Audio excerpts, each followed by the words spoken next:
Hello बच्चों, चलो आज का लेक्चर स्टार्ट करें। लेक्चर स्टार्ट करने के पहले तो अपने बुक के हिसाब से हमने जो लॉ पढ़ लिया था, law of diminishing marginal utility, उसमें हमने लॉ का स्टेटमेंट समझा था, याद है क्या आपको? उसके साथ एक वर्ड था अदर थिंग रिमेनिंग कांस्टेंट, उसका मतलब भी समझा था। It is very important. उसके बाद अजम्पशंस रहते लॉ को, पता है आपको? देयर आफ्टर हमने उसके साथ कुछ एक्सेप्शंस भी पढ़े थे। क्लियर है? किसी को कोई डाउट है उन सब में? अगर डाउट रहेगा तो एक बार लेक्चर पीरियड पिछला वाला वापस देखो, पिछले 2 लेक्चर्स। फिर भी डाउट रहेगा तो you can message me on Telegram. आई बात समझ में? क्लियर है? उसमें आगे जो 2 पार्ट दिए हुए, that is criticism of the law and significance of the law. This part we will complete physically. जब हम सामने आ जाए तब हम ये एक दूसरे के साथ डिस्कस करेंगे। क्यों? क्योंकि इसमें कन्वर्सेशन, एक दूसरे के आपके डाउट्स आना और मुझे एक्सप्लेन करना, इसका होना ज़रूरी है। आई बात समझ में? अगर ये नहीं होगा तो ये क्रिटिसिज्म मतलब क्या? क्रिटिसाइज कर रहे हैं ना, तो आपके कुछ पॉइंट्स रहेंगे, मेरे कुछ पॉइंट्स रहेंगे, एंड इस पे जब डिस्कशन होगा तब ये क्रिटिसिज्म क्लियर होंगे। तो ये पार्ट हम हमारे फिजिकल लेक्चर्स के लिए रखते हैं। आई बात समझ में? Criticism and significant. उसके बाद एक आखिरी पार्ट आता है जो मैंने हेडिंग डाली है बोर्ड पे, relationship between marginal utility and price. Relationship between marginal utility and price. But बच्चों, ये एक हमारा होमवर्क वाला सम था।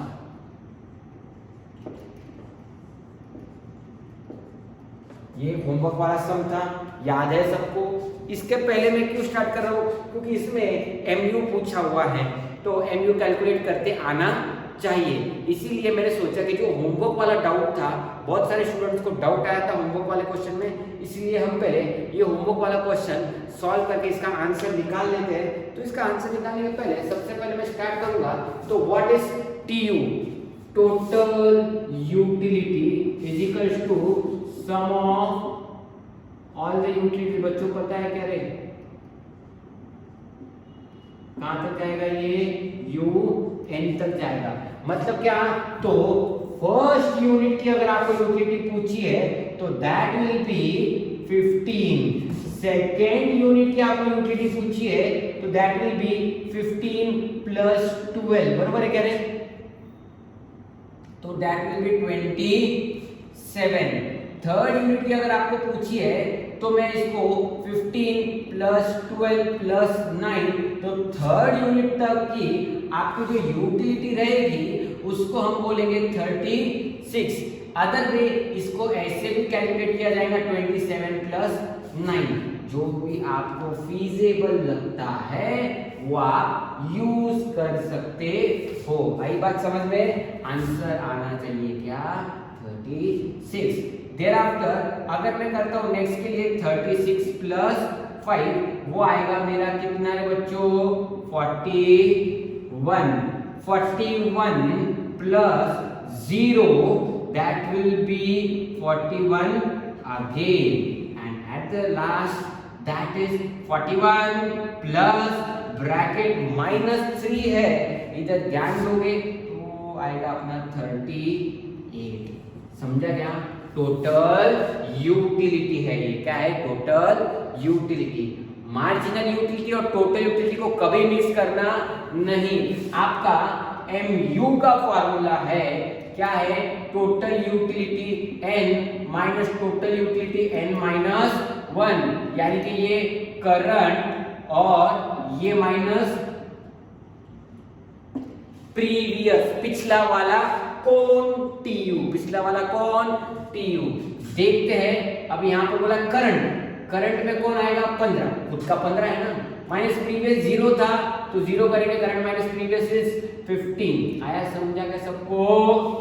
समझा? ओके। दूसरी अगर मैं बात करता हूं तो अभी सेकेंड यूनिट, यानी कि current is second, previous is first, so 27 minus 15, 27 minus 15 कितने होते हैं बच्चों? 12 ना, बरोबर है? फिर उसके बाद थर्ड यूनिट की बात करते हैं तो थर्ड यूनिट का टीयू कितना है? 36। Current TU is 36 minus previous TU that is 27, जिसका आंसर हम बोलते हैं कितना?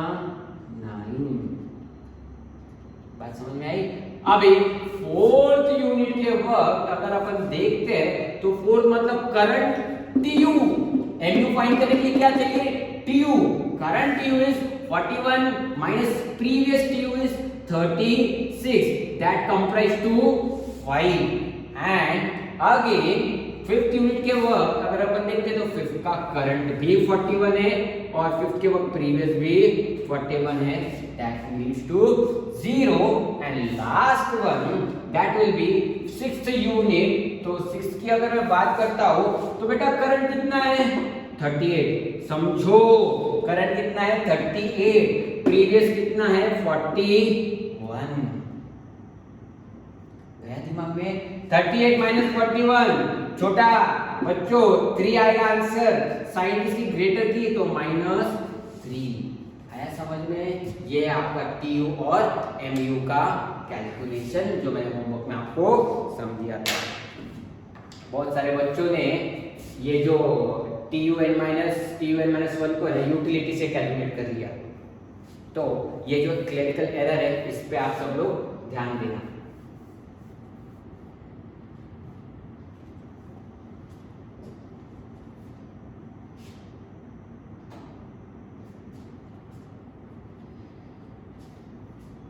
लिख लो जल्दी से सब लोग जिसको भी चाहिए है।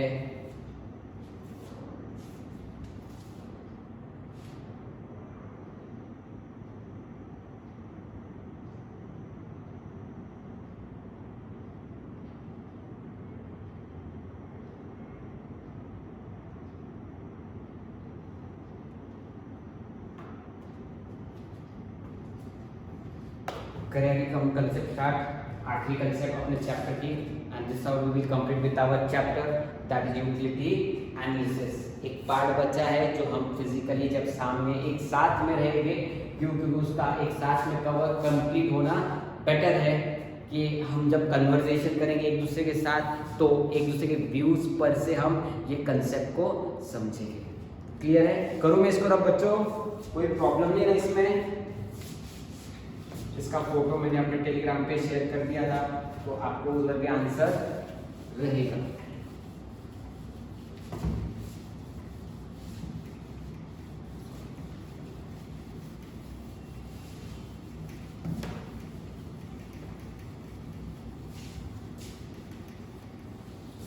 रिलेशनशिप बिटवीन क्या है? काय का रिलेशनशिप था? लिखा था मैंने यहां पर मार्जिनल यूटिलिटी एंड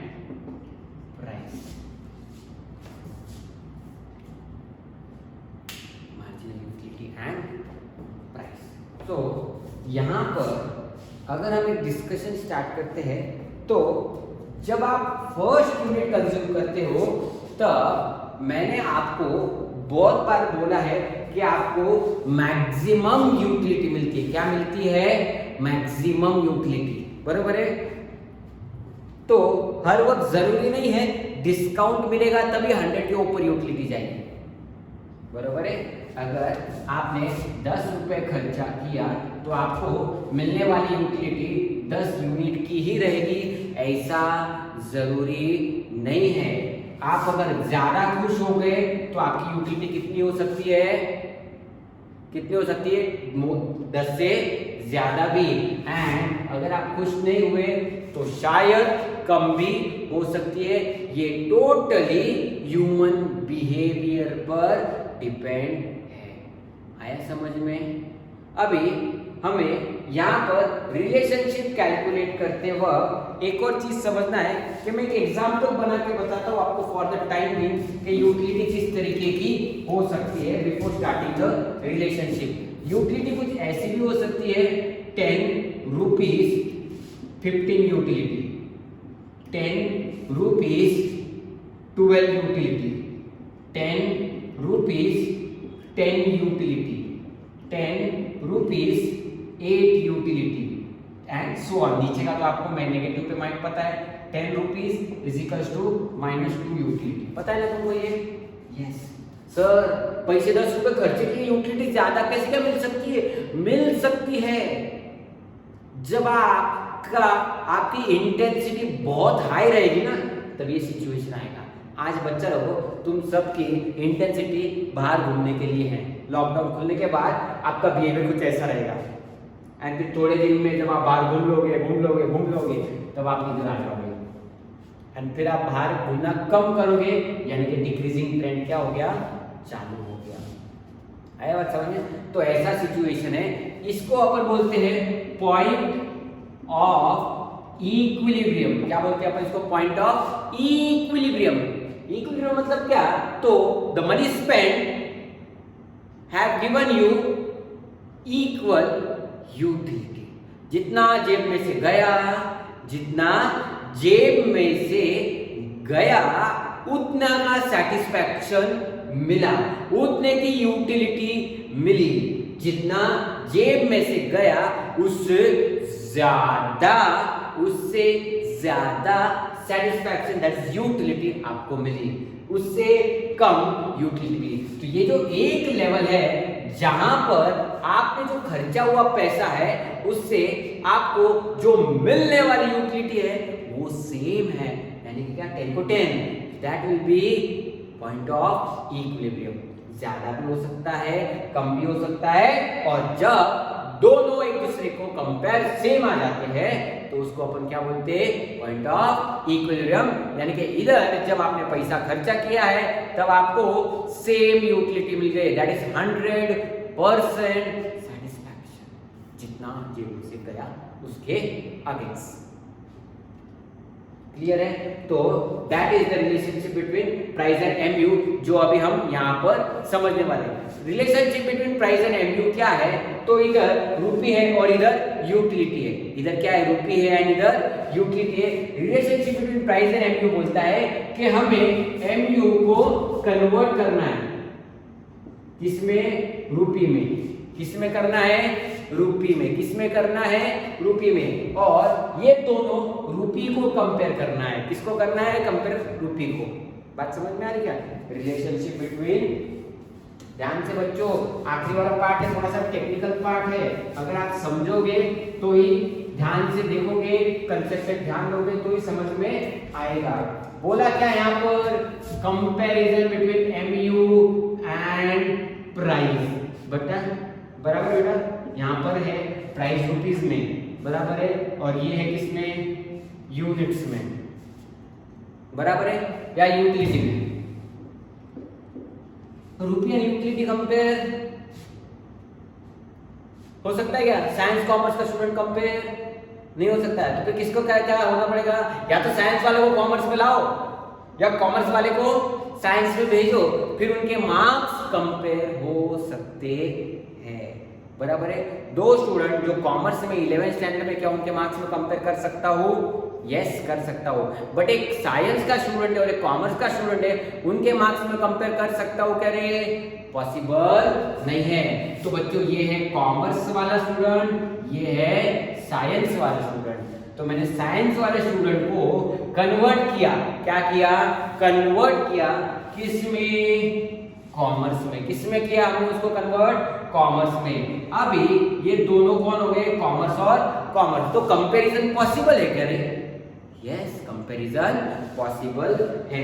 इसीलिए जब हमने ये शुरुआत किया तो यहाँ के इनके जो मेजरिंग यूनिट है रूपी दिया हुआ है इन मॉनेटरी टर्म्स, बट ये दिया यूनिट्स एंड यूटिलिटी में, तो हमने इसको कन्वर्ट किसमें किया?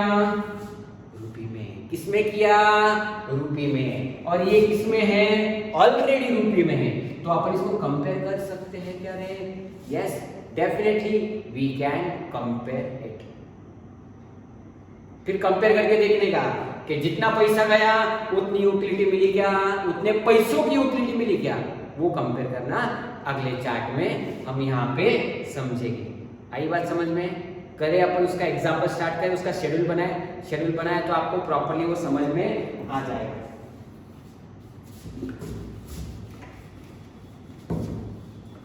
कन्वर्ट करना है, समझा कि एमयू को लाना है रुपये में। जब तक आप एमयू को रुपये में लाना ये नहीं समझोगे तब तक ये आपका क्लियर होने वाला नहीं है। तो मैं ये क्वेश्चन लिख देता हूँ। यूनिट्स है 1 2 3 4 5 and 6 marginal utility oblique marginal utility of unit लिख देता हूं मैं।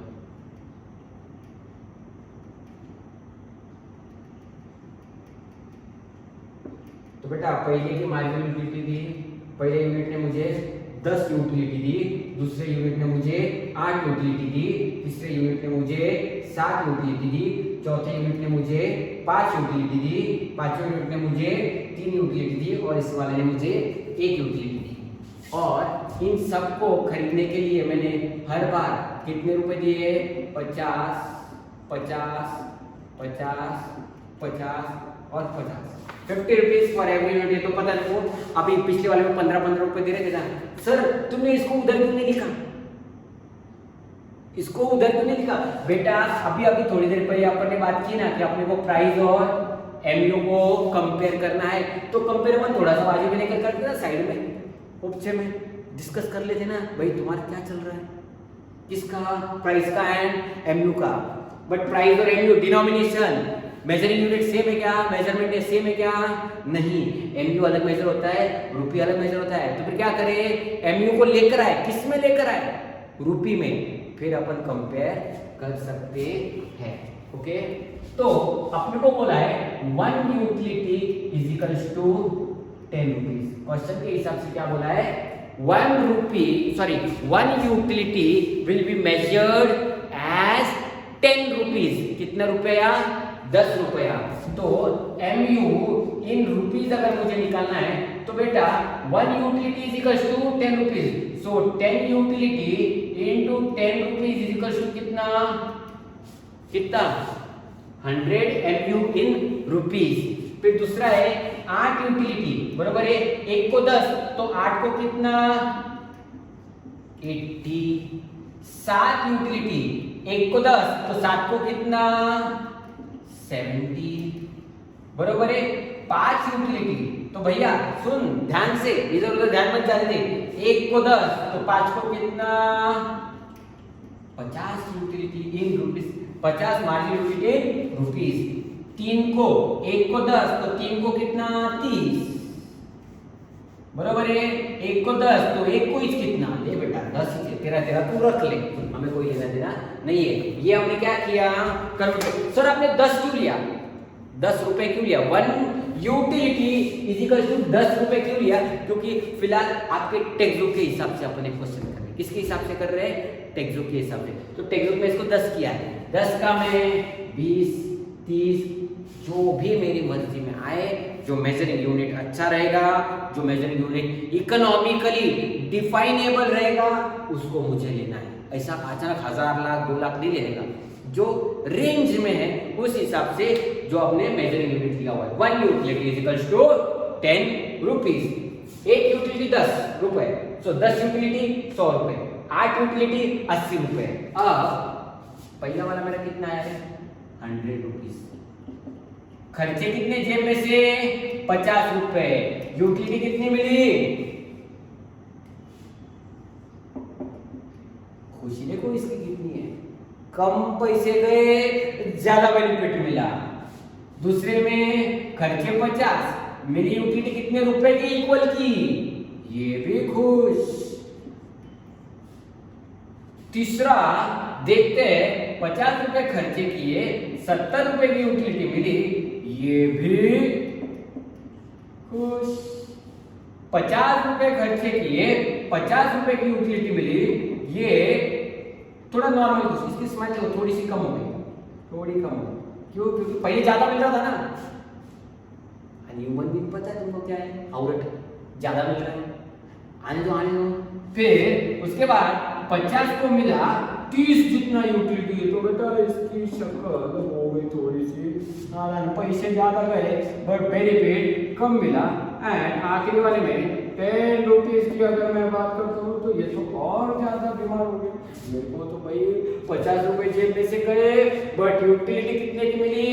1 यूटिलिटी मिली।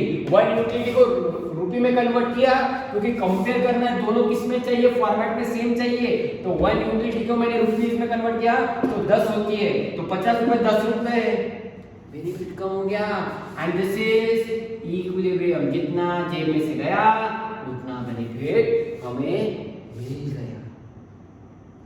ध्यान से कोई भी इधर उधर बिल्कुल होना नहीं चाहिए। सब लोग इस क्वेश्चन को ध्यान से देखो।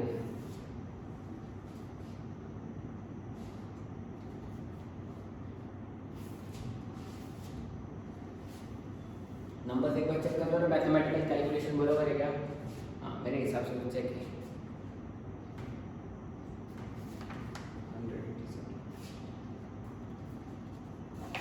सिर्फ ये वाला पार्ट इम्पोर्टेंट है, बराबर है। जेब में से 50 रुपये तो जाने ही वाले हैं हर बार।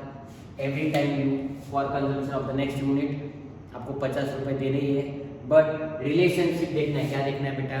रिलेशनशिप देखना है। किसके बीच में देखना है? एमयू एंड प्राइस के बीच में। किसके बीच में देखना है? एमयू एंड प्राइस के बीच में। तो एमयू एंड प्राइस दोनों के मेजरमेंट अलग है, तो हमने क्या किया? मेजरिंग पॉसिबल नहीं है। कॉमर्स और साइंस के स्टूडेंट को कंपेयर करना पॉसिबल नहीं है, बट साइंस वाले को कॉमर्स में कन्वर्ट करवाते हैं, फिर दोनों के मार्क्स मेजर करते हैं, तो शायद मेजरमेंट पॉसिबल हो सकता है।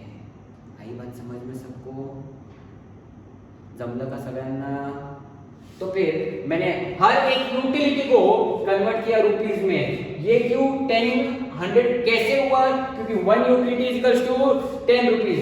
सो 10 utility will be 100, 8 utility will be 80, 7 utility will be 70, 5 3 and 1। इन सबको मैंने कन्वर्ट किया एमयू में। एंड नाउ ये जो रुपी वाला एमयू है, मेरे पास जो जेब में से जाने वाले पैसे डेफिनेटली वो हर वक्त सेम ही रहेंगे, क्योंकि मैं वापस वही कन्वर्ट कर रहा हूं। बच्चा लोगों अजम्पशन पे जाओ। कंटिन्यूअस, होमोजीनियस याद है? कंटिन्यूअस, होमोजीनियस मतलब क्या? सेम यूनिट, तो पैसे भी सेम ही लगेंगे ना। कंटिन्यूअस मतलब एक के बाद एक।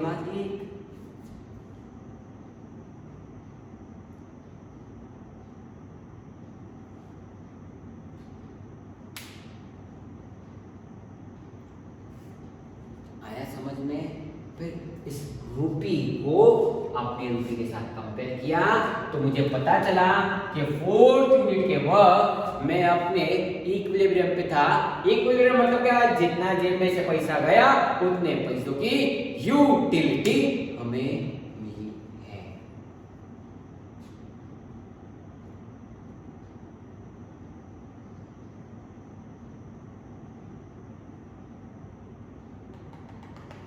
अपने रेगुलर सम में हम रुपी को डायरेक्टली यूटिलिटी से कंपेयर कर रहे थे।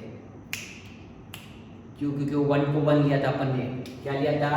1 rupee is equal to 1 utility अपने जो पुराने वालों में। इसीलिए हम सामने सामने सेम लिखते थे। बात समझ में आई? इधर वैसा नहीं है। इधर एमयू एंड प्राइस को हमने किया है कंपेयर। क्वेश्चन बोलता है कि एमयू को हमने क्या किया? रुपी में कन्वर्ट करने के लिए डिनोमिनेशन यूनिट 10 रुपी पकड़ा है। सबका डाउट क्लियर हुआ क्या? ये टेक्निकल पार्ट है। फिर भी अगर इसमें कोई प्रॉब्लम आने वाला है, आ रहा होगा, तो नो टेंशन, हम इसे भी रिवीजन में फिजिकल लेक्चर के वक्त कंपलसरी हर साल में ये करवाता ही हूँ। क्योंकि इसको रुपी मेजरमेंट वाला जो है ना, वो बच्चों को याद नहीं रहता है। जनरली क्या है, आपको प्रॉब्लम क्या आ रही मालूम है क्या? आप वो पुराने वाले को याद कर रहे हो जिसमें रुपी एंड यूटिलिटी है। क्या है? जिसमें रुपी एंड यूटिलिटी है। उधर तक सिर्फ उन दोनों का कंपेरिजन था। ये पार्ट चेंज हो गया ना, यूटिलिटी एंड प्राइस का कंपैरिजन है, बरोबर है? तो दोनों को कन्वर्ट करना पड़ेगा कॉमन मेजरमेंट में, रिलेशनशिप मेजर करते हुए। आई बात समझ में? उधर हमने 1 को 1 ही पकड़ा था, इसलिए चेंज करने की जरूरत नहीं पड़ी। इधर बुक के हिसाब से 1 यूटिलिटी को 10 रुपी पकड़ा है, इसीलिए हमें यहाँ पर इसको चेंज करना।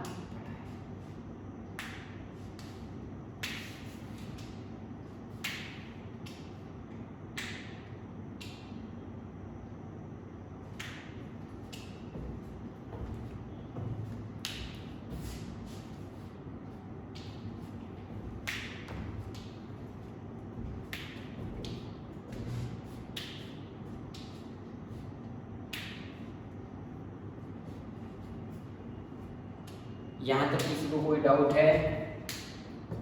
कोई डाउट नहीं है, अज्यूम करता हूँ कि मैं आपको कोई डाउट नहीं रहेगा।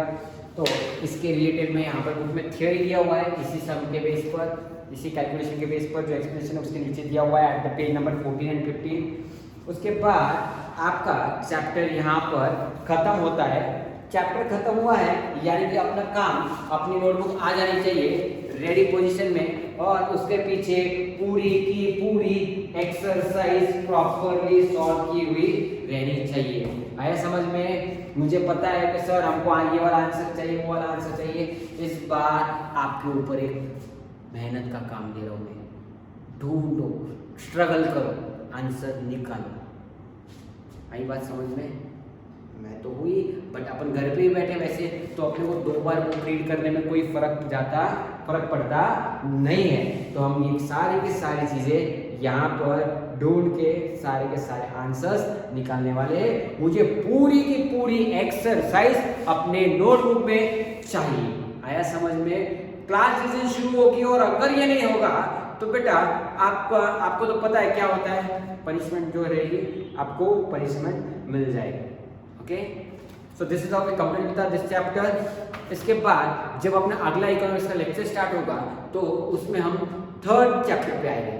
3rd चैप्टर जो है वो इसके आगे वाली पार्ट है, इसके आगे मतलब ये स्टेप बाय स्टेप अपन आगे बढ़ते हैं। अभी अपने को यूटिलिटी है, अपने को कमोडिटी चाहिए, तो आगे वाले पार्ट में अपन कमोडिटी खरीदने जाएंगे। तो कमोडिटी खरीदते वक्त आपका बिहेवियर कैसा होता है वो हम उस चैप्टर में देखेंगे, दैट इज डिमांड एनालिसिस। खरीदना है ना, अब तक तो यूटिलिटी थी, चाहिए, बट डोर नॉक करके अपन क्या बोलेंगे शॉपकीपर को, दो, तो देते वक्त वो कमोडिटी देगा, हम पैसे देंगे। तो ये लेन देन करते वक्त, कमोडिटी लेते वक्त और पैसे देते वक्त जो भी हमारा बिहेवियर है वो कैसा रहेगा हम यहाँ पर समझेंगे। यही बात समझ में क्लियर है सबको? किसी को कोई डाउट है इसमें? नहीं? Then thank you and have a nice day, and this is how we complete with our 2nd chapter, that is utility